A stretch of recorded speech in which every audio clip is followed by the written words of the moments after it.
Boa noite, meus irmãos, a graça e a paz do Senhor Jesus. É uma alegria estar aqui depois de um longo tempo. Faz já anos que eu não prego aqui. É a primeira vez que eu prego aqui como pastor.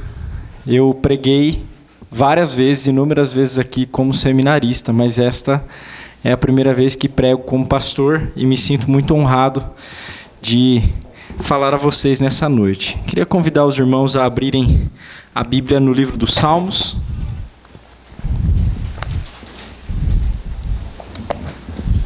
Salmo 133.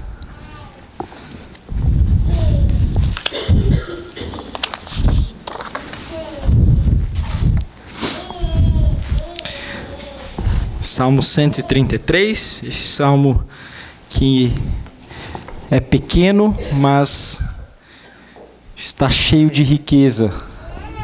E nós vamos extrair um pouquinho da riqueza que esse salmo oferece ao povo de Deus.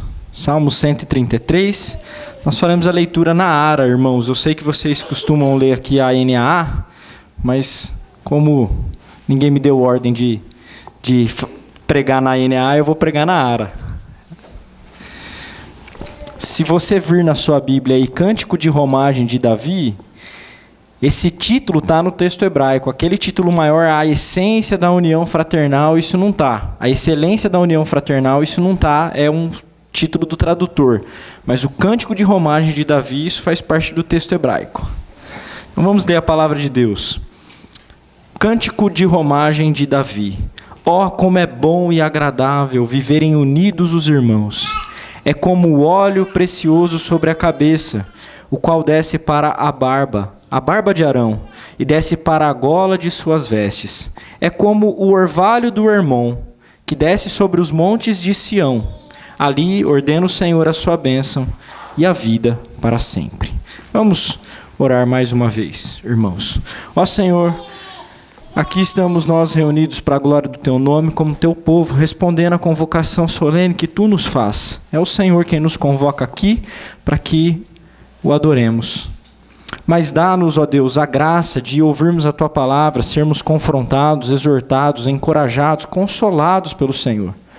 Rogamos-te, ó Deus, que nesta hora em que o Senhor falará conosco, o Teu Espírito penetre no nosso coração, confrontando fortemente, Senhor, as nossas inclinações ao mal. Corrige a disposição do nosso coração, para que nós amemos as coisas que o Senhor ama, para que nós desfrutemos dos meios de graça que o Senhor nos dá. Ó Deus, que o Teu nome seja exaltado, que Cristo seja glorificado. Esse é o desejo do coração daqueles que aqui se reúnem, ó Deus, para a glória do Teu nome. Opera no nosso meio, assim nós te pedimos, em nome de Jesus. Amém. O que é a igreja para você? O que é? Será que a igreja é uma sociedade comum, como muitas outras que podem ser achadas por aí? Nós normalmente nos referimos à igreja como se ela fosse um lugar. Não há nada errado em dizer que nós vamos à igreja. Mas a palavra igreja, biblicamente falando, é mais do que propriamente o lugar no qual nós nos reunimos. É mais do que o espaço, mas é a reunião em si. São os crentes reunidos como uma congregação do povo de Deus. Nós, irmãos, somos herdeiros espirituais de crentes do passado, e vocês certamente já ouviram falar dos puritanos. Os puritanos diziam que a igreja é, na verdade, uma realidade espiritual. É verdade que muitos a veem como uma realidade social, mas a teologia cristã, em geral, e a teologia reformada em particular, afirma que a igreja é uma realidade espiritual. Ela não é apenas uma sociedade de pessoas que têm valores morais similares. Ela é muito mais do que isso. Ela é o agrupamento do povo santo de Deus. A Bíblia não permite que nós pensemos sobre a igreja menos do que essas coisas que foram ditas, irmãos. A igreja definitivamente não é um clube social como os clubes que existem ligados a esporte, literatura, jogos e tantas outras coisas. A igreja não é também um ambiente de mera socialização. O autor puritano Richard Baxter disse que a igreja é uma santa sociedade cristã para a santa comunhão ordinária e ajuda mútua no culto público a Deus e no santo viver. Perceba que na mentalidade dos puritanos a igreja é mais do que aquilo que nós fazemos de domingo. A igreja é a congregação do povo de Deus desfrutando de profundidade de relacionamento. Um povo que adora a Deus juntos no dia do Senhor, mas um povo que peregrina juntos. Na teologia, irmãos, nós dizemos que há uma igreja dentro da igreja. Como o Novo Testamento ensina, nós não podemos asseverar que todas as pessoas que se assentam aos bancos são de fato igreja. Há o joio no meio do trigo, nós sabemos. Por isso, os nossos irmãos do passado disseram que havia aquilo que era chamado de igreja visível e aquilo que é chamado de igreja invisível.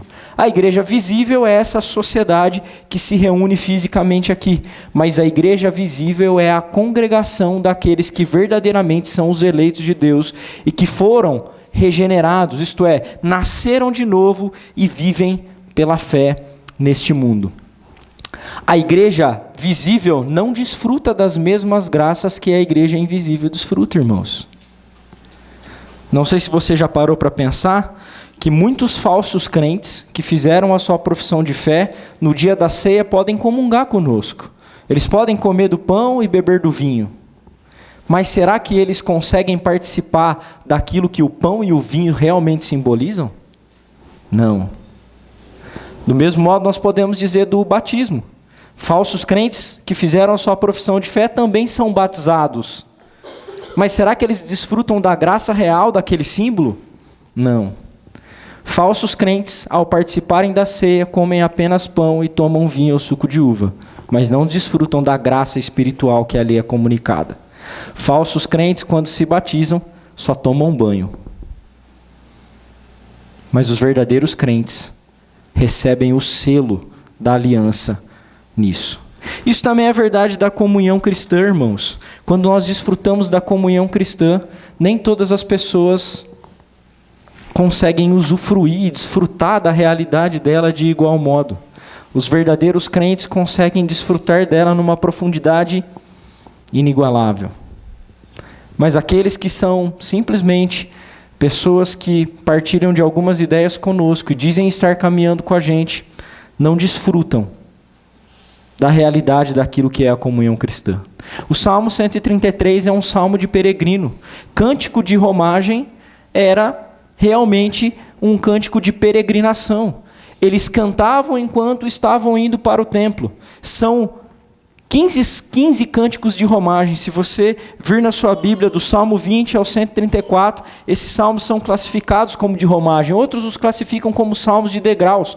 Por que 15? Muito provavelmente o templo tinha 15 degraus. E eles iam cantando nessa peregrinação. Essa peregrinação real que aconteceu no antigo povo de Deus, irmãos, acontece agora no nosso dia a dia, na vida cristã. Nós estamos juntos e cantamos ao Senhor, não apenas aos domingos. O Salmo 133 é um salmo que descreve a comunhão dos redimidos de Deus.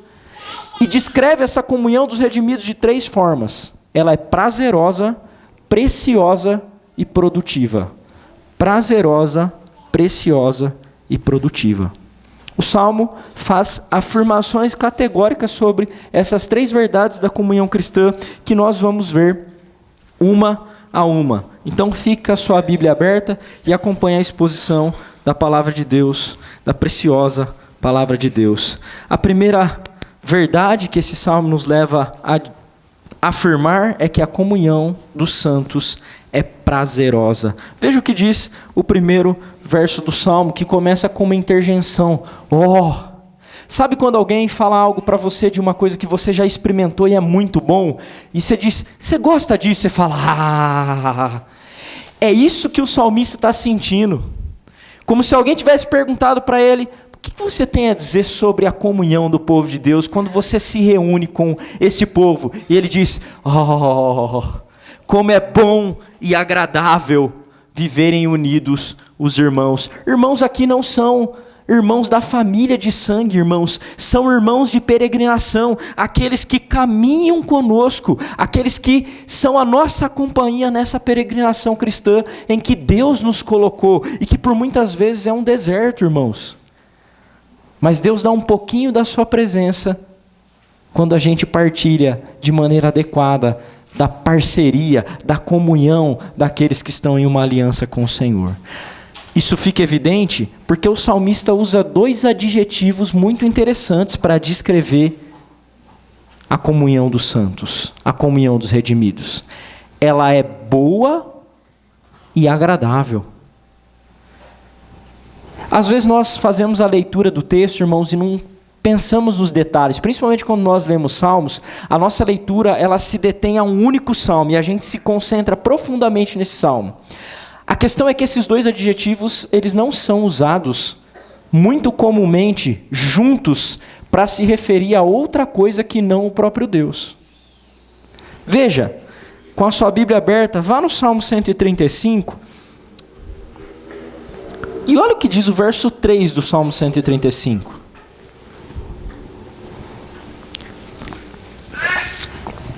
Louvai ao Senhor, porque o Senhor é bom. Cantai louvores ao seu nome, porque é agradável.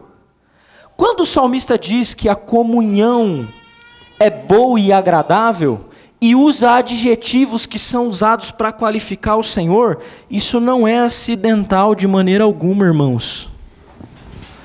O salmista está dizendo que na comunhão dos santos, nós desfrutamos do próprio Deus que é bom e agradável.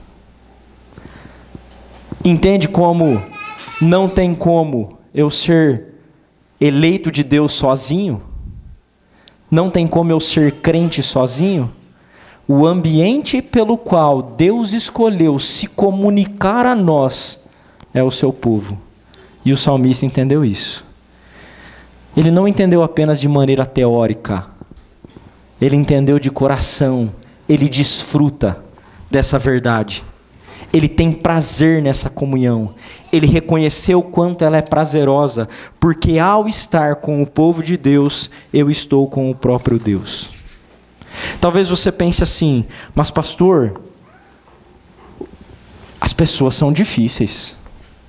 Elas são pecadoras. Não é tão agradável assim. É difícil andar com gente difícil. E às vezes quando nós fazemos a leitura do outro, a gente se esquece de que a gente também é difícil. Como assim que no meio do povo de Deus eu desfruto? Irmãos, vamos olhar um pouquinho para o nosso Salvador. O nosso Salvador era Deus homem. Deus que se fez homem. Você já parou para pensar em quão difícil era para o Senhor ouvir frequentemente, o tempo todo, a tolice dos discípulos? Ver de perto o pecado deles, a arrogância, a ousadia deles. Uns diziam para ele assim: Senhor, eu não vou te negar jamais. E ele tinha que dizer: Pedro, antes que o galo cante 3 vezes, tu me negarás. Outros chegavam a ele e diziam assim: Senhor, dá a nós que no teu reino um se assente à tua direita e outro à tua esquerda. E ele disse: vocês não sabem o que vocês estão pedindo. Imagine, irmãos, que essas pessoas eram pessoas difíceis. Antes e depois da sua conversão, eles continuaram pecadores. Mas o texto de Hebreus, se referindo à obra do Deus encarnado, do Senhor Jesus Cristo, diz que o Senhor Jesus não se envergonha de chamá-los irmãos. Ele tinha prazer neles de alguma forma. Apesar da nossa tolice e dureza de coração, ele tem prazer no seu povo. Mas você, que é bem menos santo do que ele, acha difícil conviver com gente diferente. Acha que não dá para andar com um fulano de tal, com um cicrano, porque afinal de contas ele tem um tipo de comportamento que eu não gosto. Irmãos, quando nós somos parte da igreja invisível, nós desfrutamos dessa comunhão real, mesmo com gente difícil. Mesmo com jeito difícil. Sabe por quê?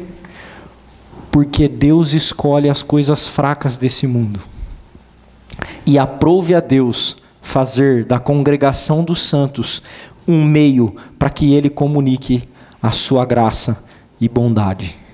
Você não vai ter prazer em Deus se você não aprender a ter prazer na igreja. Não vai. De forma alguma. E sabe de uma coisa? O que você precisa fazer para isso? Nada. O salmista não está dizendo que você deve fazer isso acontecer. O salmista está dizendo que a realidade da igreja é isso. Que a realidade da congregação é isso. Não é você que fabrica isso. Se você não tem desfrutado disso, então existe um de dois problemas. Ou a igreja que você está não é uma igreja verdadeira, e eu acho que esse não é o caso de vocês, ou você tem um problema de coração e precisa se arrepender e ser tratado. Porque a caminhada da fé é uma caminhada de um povo que anda junto, não de lobos solitários. E não é só de gente que anda junto por obrigação, mas de gente que desfruta. Irmãos, clamem a Deus, porque é possível ter prazer na comunhão dos santos. E é algo incomparável. Mesmo quando a gente precisa partilhar da fé com gente difícil. A comunhão dos redimidos é uma comunhão prazerosa. Essa é a primeira lição que nós ouvimos.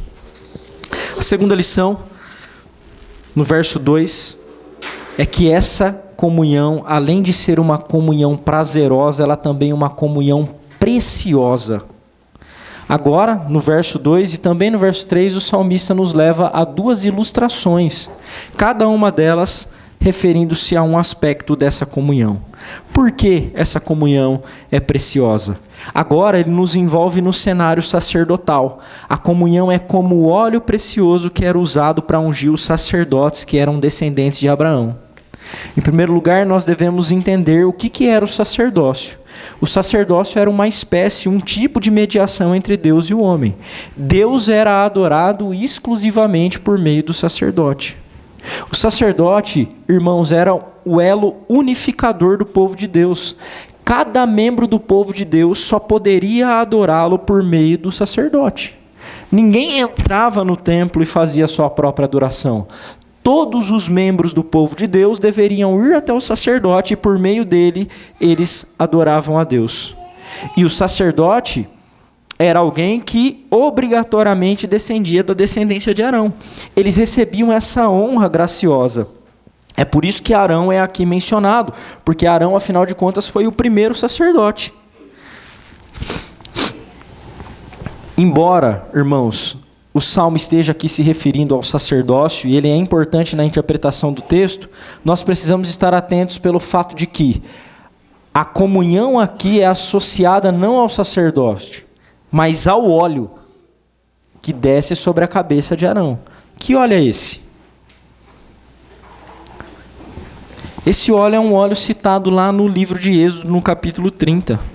Um óleo que era usado para ungir o sacerdote e para ungir também todos os outros utensílios do templo. Esse óleo tinha uma composição declarada, mas ninguém poderia reproduzi-lo. A reprodução desse óleo no povo de Israel implicava em condenação por morte. Somente os sacerdotes poderiam ser ungidos com esse óleo. Era um óleo raro, exclusivo, precioso. Ninguém poderia fazer uma réplica desse óleo, senão seria eliminado. O que o salmista quer dizer ao citar esse óleo para nós? Em primeiro lugar, irmãos, a citação desse óleo manifesta que a comunhão dos santos é uma comunhão que une o povo de Deus em um elo sacerdotal. É fato que o nosso sacerdote não é mais Arão. O nosso sacerdote é Cristo. Isso nos ensina uma grande verdade. A igreja não fabrica a unidade. Embora nós possamos, sem dúvida, dar manutenção à unidade, a unidade não é conquistada e nem garantida por cada um de nós, mas pelo nosso único sacerdote, o Senhor Jesus Cristo. A unidade cristã, irmãos, é diferente de todas as outras uniões, porque ela é realizada por Jesus Cristo. Nós não podemos replicá-la, nós não podemos imitar. Ela é extremamente preciosa. Não dá para imitar. Sabe quando você pode pensar assim, eu acho que a igreja está desunida, vou fazer um almoço para unir a igreja. Não vai rolar. Não vai dar certo.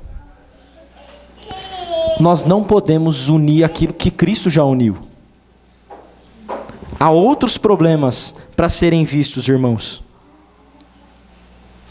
Por que nós não desfrutamos da preciosidade dessa união? Talvez você pense assim, novamente, pastor, eu não sei se a união é tão preciosa assim, porque tem aquele caso lá das pessoas difíceis, né? A fraqueza dos membros da igreja. Alguns são legalistas, moralistas, egocêntricos, são farisaicos, julgam que são melhores do que os outros. Eles são assim.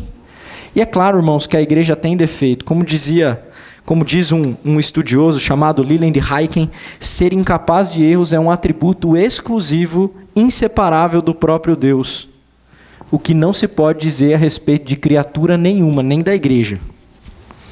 Entretanto, a perfeição da obra de Cristo garante à igreja, que é defeituosa, uma comunhão prazerosa e preciosa, apesar das falhas dos seus membros. Entende que, às vezes, essa preciosidade da comunhão só pode ser experimentada pela fé?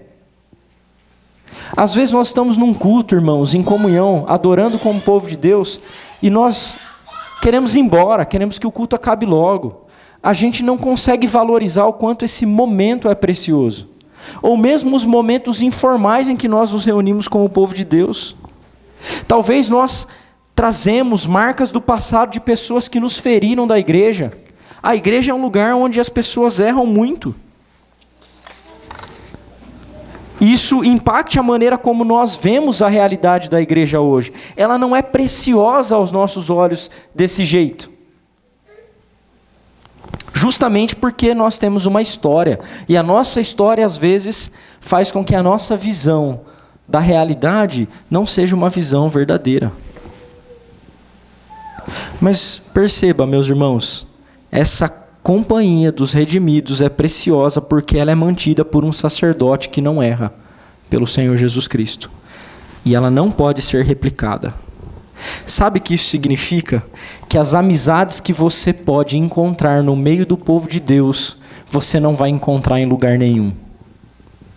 Por isso ela é tão rara e preciosa. Eu passei um tempo aconselhando jovens e adolescentes lá na nossa igreja sede, na Aliança, no 3º ano do seminário. E aconselhando-os, muitas vezes eu afirmava para vários deles: os nossos melhores amigos precisam ser os da fé. Precisam ser. E sabe de uma coisa, irmãos? Eu encontrei amados na igreja que é como se eu os conhecessem desde sempre. E eles são hoje mais preciosos para mim do que pessoas da minha família. Eu vivo dizendo isso lá na nossa congregação em Arthur Nogueira. A família da fé é mais importante do que a família de sangue. Vocês podem confirmar isso depois com o Ricardo e com a Suzane, eles já ouviram isso inúmeras vezes. Irmãos, não tem nada mais precioso do que a família da fé. Alguns não conseguem perceber isso, em virtude das dificuldades. Você tem noção que nós estamos unidos pelo evento e pelo trabalho de um sacerdote único, que é o Senhor Jesus Cristo, e que fez um trabalho incomparável. Essa comunhão é preciosa demais para ser desprezada. Não despreze, não ignore. E se você não consegue enxergá-la assim, então você não deve olhar para a igreja, porque você verá defeitos. Mas olhe mais e mais vezes para o Cristo, que morreu por gente difícil como eu e você. Ele morreu para unir esse povo, não para que cada um viva sozinho. É por isso que essa comunhão é uma comunhão preciosa. Ela foi conquistada por um sacerdote muito melhor do que Arão. Essa comunhão, irmãos, é prazerosa, preciosa, mas é também produtiva. Veja a terceira afirmação que o salmista faz e comparação. É como o orvalho do Hermon que desce sobre os montes de Sião, ali ordena o Senhor a sua bênção e a vida para sempre. Essa figura, meus irmãos, descreve a fertilidade que há na comunidade do povo de Deus. Essa comunhão é uma comunhão fértil, isto é, uma comunhão produtiva. O Hermon é um monte que fica a cerca de 3.000 metros acima do nível do mar. Ele pode ser visto de várias regiões da Palestina. Talvez, acredito que a maioria de vocês não conheçam a região da Palestina. Eu também não, mas se você fizer uma pesquisa, você saberá facilmente que aquela é uma região árida. Para você ter ideia, a palavra Sião, que descreve ali a região sul de Jerusalém, em o lugar que o monte do Senhor ficava, o templo do Senhor ficava, a palavra Sião significa aridez, terra seca, solo ressequido. Mas o Hermon é um lugar, um monte grande, que mesmo nos períodos de muita seca, tem neve no pico. O que acontece com aquela neve? Aquela neve derrete, ele entra pelas entranhas da montanha e faz florescer a região em volta. E é ali no Hermon que nascem as nascentes do Rio Jordão. Então, o Hermon é o grande responsável por ter água na região da Palestina. Veja o que diz um estudioso de geografia bíblica. Quando a seca assola as outras regiões de Israel e os países vizinhos, no Hermon faz frio e a neve não cessa. O calor do dia derrete grandes partes de gelo, transformando em água líquida que escorre pelas superfícies ou pelas entranhas do famoso monte e vai formar as 3 nascentes do Jordão. Então, a região fica frutífera por causa do Monte Hermon. Mas olha só, irmãos, Sião é uma referência ao povo de Deus, certo? Note no texto que a terceira linha do verso 3, se você está lendo na Bíblia física, ali ordena o Senhor a sua bênção, ali é o quê? Não é no Hermon, é no Monte de Sião. É o lugar que o Senhor ordena a sua bênção. Mas o orvalho escorre do Hermon. O que o salmista quer nos ensinar com esse símbolo? A igreja pode produzir fertilidade nela mesma? A gente consegue dizer assim, vamos fazer essa igreja crescer. Vamos fazer as pessoas serem mais santas aqui. A gente não consegue fazer isso. Lembra lá de Atos, quando a igreja começou a crescer? E o texto lá de Atos 2, no finalzinho, 42, diz assim: e o Senhor acrescentava aqueles que iam sendo salvos. A igreja é uma reunião de pecadores que não podem fazer muita coisa, irmãos. Mas curiosamente, o Deus que escolhe os fracos ordena a bênção desse lugar. A bênção vem de fora, como o Hermon. A fertilidade vinha de fora, mas é daqui que o Senhor ordena a sua bênção. Você entende como a igreja é o ambiente de produtividade, de fertilidade do povo de Deus? A igreja é um ambiente de frutificação, de florescimento. É aqui, irmãos, e não fora, não andando sozinho, que nós vamos crescer em santidade. É aqui que os nossos dons vão ser desenvolvidos e é aqui que nós vamos glorificar a Deus e servir uns aos outros. Ninguém cresce sem se envolver com o povo de Deus. Ninguém cresce. Não na fé. Você não vai ser um crente mais maduro se você quiser andar sozinho. Porque é aqui, no meio desse povo difícil, que Deus ordena a sua bênção. Ele escolheu fazer assim, irmãos. Nós precisamos entender que a igreja é um meio de graça nesse sentido. As pessoas vão se desenvolver aqui, elas vão crescer, elas vão amadurecer, elas vão se tornar líderes, elas vão se tornar maridos melhores, esposas melhores, filhos melhores, pais melhores no ambiente da igreja, porque aqui é o lugar em que o Senhor ordena a sua bênção, é aqui que nós somos exortados, é aqui que nós somos encorajados, animados. A igreja é o lugar onde nós somos renovados, irmãos. Muitos dos crentes podem contar a seguinte história: eu não estava animado para ir no culto, mas aí eu fui, e aí o Senhor falou ao meu coração, e eu saí renovado, porque é aqui que o Senhor ordena a sua bênção. Veja, irmãos, eu não estou dizendo que o Senhor ordena a bênção por meio do presbítero Alberto, do pastor Rafael, do pastor Pedro. Não, eu estou dizendo que o Senhor escolheu usar a gente, pecadora, para que o seu povo desfrute das bênçãos dele. Essa é uma comunhão misteriosa, porque não há nenhum lugar do mundo em que você possa estar que se compare à comunhão do povo de Deus, que é prazerosa, preciosa e produtiva. Se você é um crente estagnado, então tem alguma coisa errada com a maneira como você vive a comunhão cristã. Porque a comunhão é o lugar que Deus faz o seu povo frutificar. Sabendo dessas verdades que foram ditas aqui, quero que você vá para sua casa com uma coisa na cabeça. Você é a igreja visível ou é a igreja invisível também? Como que você desfruta de tudo isso aqui? Porque o salmista não está dando ordem para a gente ser isso. São só indicativos. A igreja, a comunhão dos santos é prazerosa, preciosa e produtiva. O que está acontecendo com você, crente? Você é um crente da igreja visível ou da igreja invisível? Todo crente da igreja invisível é também um crente da igreja visível. Nem todo crente da igreja visível pertence à igreja invisível. Mas aqueles que participam da igreja invisível, irmãos, eles receberam do Senhor a comunhão de redimidos, que é prazerosa, preciosa e produtiva. Não se esqueça disso. Vamos orar. Ó Senhor, nós estamos aqui reunidos e ouvimos a Tua palavra. Concede-nos, Senhor, que aquilo que for fiel seja gravado no nosso coração, de modo a orientar a maneira como nós procedemos neste mundo. Louvado seja o Teu nome, Senhor, porque fizeste que homens e mulheres quebrados e falhos se tornassem um ambiente, Senhor, em que nós desfrutamos do prazer e do próprio Senhor.